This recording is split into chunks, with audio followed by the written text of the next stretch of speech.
فلسطینی وزیر خارجہ کا کہنا ہے کہ فلسطین میں اسرائیل کے جرائم کے خلاف عالمی فوجداری عدالت اپنا کردار ادا کرے، جبکہ حماس نے نائب امریکی صدر کے دورہ مشرق وسطیٰ کو مسترد کر دیا ہے۔ فلسطینی وزیر خارجہ ریاض المالکی نے انٹرنیشنل کرمنل کورٹ پر زور دیا ہے کہ وہ اسرائیلی مظالم کی روک تھام کے لیے اپنا کردار ادا کرے۔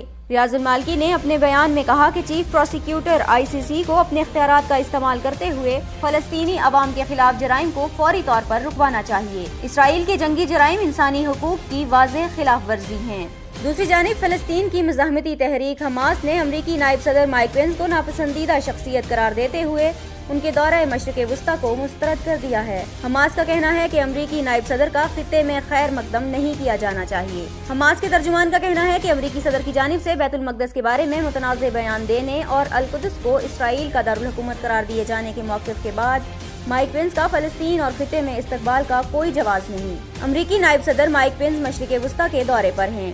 وہ اس 4 روزہ دورے کے دوران مصر، اردن اور اسرائیل جائیں گے۔ امریکی صدر کی جانب سے مقبوضہ بیت المقدس کو اسرائیلی دارالحکومت تسلیم کرنے اور امریکی سفارت خانے کی منتقلی کے اعلان کے بعد سے مائک پینس ٹرمپ انتظامیہ کے وہ اعلیٰ ترین عہدیدار ہیں جو اس وقت مشرق وسطیٰ کے دورے پر ہیں۔